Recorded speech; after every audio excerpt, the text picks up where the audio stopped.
c'est ma première vidéo YouTube. Alors, je connais pas trop bien les codes, mais je vais faire de mon mieux.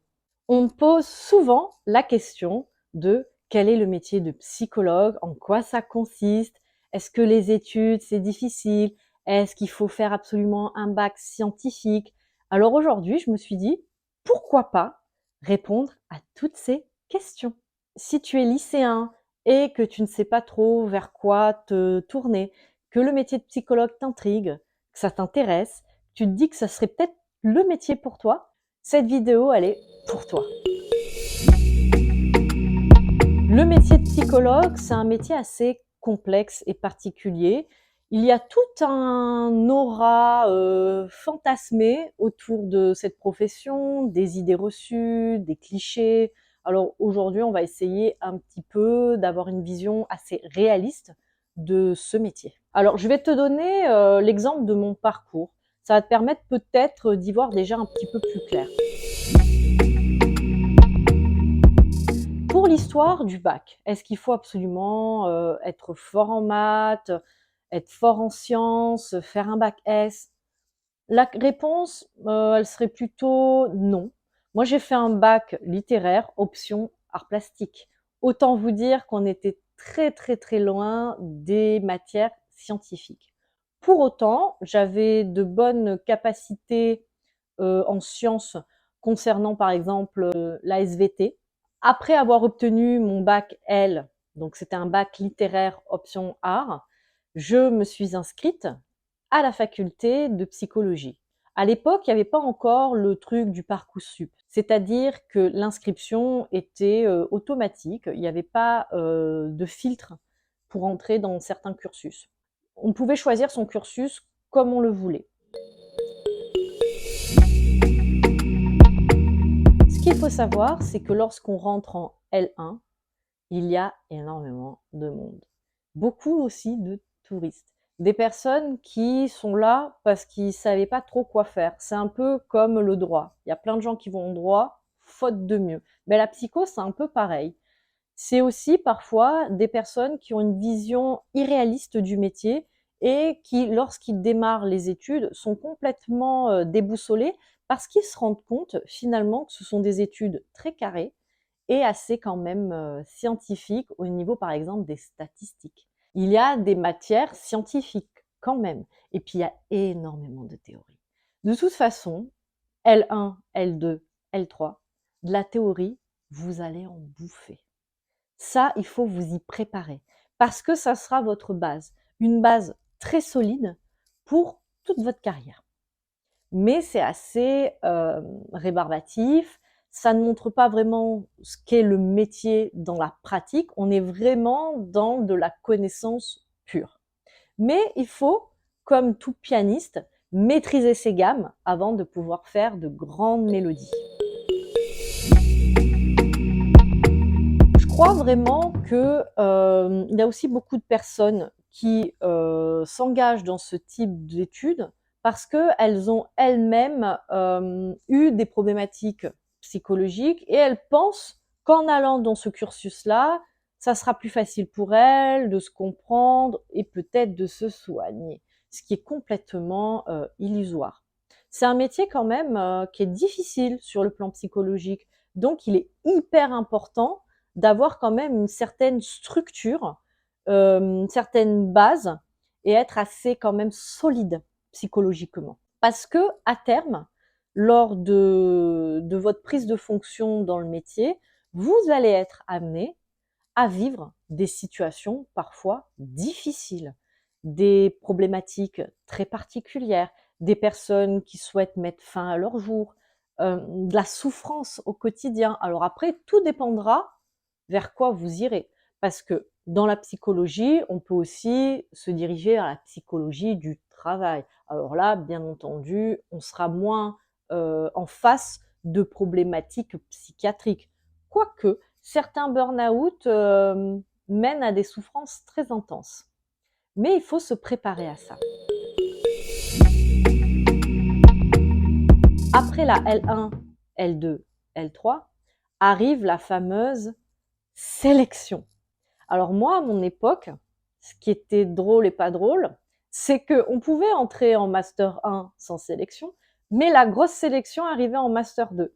C'est-à-dire que tu avais un bac plus 4 qui ne valait rien sur le marché du travail et tu te retrouvais sur le bas-côté.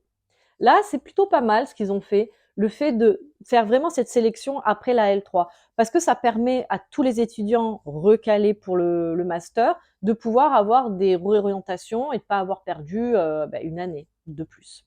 Ce qu'il faut comprendre, c'est que la sélection est assez rude sur le plan du travail, mais aussi sur le plan du moral. C'est assez stressant puisque il est possible que tu puisses avoir un bon dossier et pas être pris parce que les places, elles sont chères en fait. Et des étudiants bons, il y en a des tas. Mais si c'est vraiment ce que tu veux faire, tu peux retenter ta chance l'année suivante en augmentant justement la qualité de ton dossier de candidature, faire peut-être des stages supplémentaires, peut-être du bénévolat, voilà. L'idée, c'est de pouvoir avoir un dossier qui montre vraiment ton implication et aussi que tu as un vrai projet professionnel en tête. Les études de psychologie, elles deviennent beaucoup plus intéressantes, selon moi, hein, toujours, hein, c'est mon expérience à moi, lorsqu'on démarre le master, en fait. Parce que là, on touche un peu plus à du concret. Alors, bien entendu, hein, il y a toujours de la théorie, il y en aura jusqu'à la fin, mais ça devient un petit peu plus proche de ce que l'on traitera en séance pour la psychologie clinique ou en psychologie du travail, des choses qui seront plus, des connaissances qui seront plus directes par rapport à votre cadre de travail futur. Donc déjà, c'est beaucoup plus sympa, motivant d'apprendre, puisqu'on sait que ces connaissances-là, c'est vraiment des connaissances très en lien avec ce que l'on compte faire par la suite. On me demande aussi souvent, est-ce que les études de psychologie, c'est difficile? Alors la réponse, ça va être oui et non. C'est difficile parce qu'il y a beaucoup de choses à apprendre, mais si tu t'y prends de manière organisée et que tu travailles un petit peu tous les jours, il n'y a aucune raison que tu n'y arrives pas. C'est à la portée, il me semble, de tout le monde. Après, c'est difficile dans le sens où il y a la sélection. Et là, bien entendu, c'est les meilleurs dossiers qui passent. Et ça, c'est la loi un petit peu comme du concours, hein. C'est les meilleures notes et les meilleurs dossiers qui passent. Et là, ça peut être difficile à digérer. Ce qui peut être difficile aussi, c'est les premiers stages, parce que on se confronte aussi à la réalité du terrain. Et parfois, on avait une image qui était tellement déformée du métier à cause de tous les clichés que l'on voit autour de ce métier, que du coup, on s'était fait une idée complètement fausse de ce qu'était ce métier. Et quand on voit vraiment la réalité, ça fait beaucoup moins rêver. Pour les personnes qui souhaitent se lancer dans ces études, si vous voulez faire beaucoup d'argent, c'est pas dans ce cursus qu'il faudra vous lancer. La psychologie, c'est très mal payé. C'est-à-dire que lorsque vous travaillez en tant que salarié, alors déjà, il y a énormément de chômage. Ça, c'est une réalité aussi, hein. Faut pas le cacher, en fait. C'est très difficile de faire sa place. Faut être combatif, persévérant, taper à toutes les portes et puis surtout pas se, se démotiver au passage, en fait. Faut vraiment persévérer jusqu'à trouver des CDD, des remplacements, et puis ainsi de suite jusqu'au jour où vous pouvez trouver une place à long terme dans un établissement. Mais voilà, les places, elles sont rares, puisqu'en fait, souvent, dans des grands établissements, il va y avoir peut-être un, deux, maximum trois psychologues, et encore. Et tous, ils sont pas à plein temps. Donc, ça laisse pas beaucoup de place vide. Il faut se préparer à ça aussi. Parce que ne vous dites pas qu'après votre Master 2, vous allez trouver une place en clinique tout de suite. Ça, c'est complètement à côté de la plaque de le penser. Par contre, vous pourrez trouver peut-être des petits remplacements par-ci par-là, quelques heures par-ci par-là. Et ça, c'est bien, ça sera bien pour votre CV. Il y a la possibilité aussi du libéral. Mais attention, pour moi, se lancer tout de suite après un master 2 dans le libéral, c'est très risqué. C'est très risqué pourquoi? Parce qu'on manque cruellement encore d'expérience et le fait de se lancer comme ça tout de suite dans le grand bain, sans avoir vraiment de réseau, sans avoir vraiment d'expérience, ça peut vous mettre parfois dans des situations très complexes à gérer. Ça peut être très difficile à vivre en tant que jeune pro, de se retrouver face à des situations où on n'a personne pour pouvoir nous guider, en fait, parce que la réalité du libéral, c'est assez particulier, c'est-à-dire que vous pouvez rencontrer le matin une personne qui va venir juste pour un problème de confiance en soi, et l'après-midi une patiente qui est complètement délirante, en fait. Et là, il va falloir savoir quoi faire. Donc c'est hyper important, si vous souhaitez vous mettre en libéral juste après le master 2, de vraiment savoir vous entourer d'une équipe. Il faut que vous ayez un réseau, des médecins de confiance vers qui envoyer en cas de nécessité, des psychiatres de votre secteur vers qui vous pouvez envoyer aussi des patients qui ont une problématique psychiatrique non traitée sur le plan médicamenteux. Je pense notamment aux personnes qui montrent des épisodes psychotiques délirants. Il va falloir très rapidement pouvoir les orienter vers le psychiatre pour qu'ils puissent obtenir le traitement. Parce que le risque, c'est qu'elles atterrissent en psychiatrie, en fait, sinon. Donc il faut être très entouré, il faut avoir un réseau solide, de confiance, et il faut pouvoir être capable de travailler de manière complémentaire avec tout son réseau. Si vous travaillez avec des enfants, il va falloir aussi faire très attention à tout ce qui est de la législation, pour les parents qui sont par exemple séparés.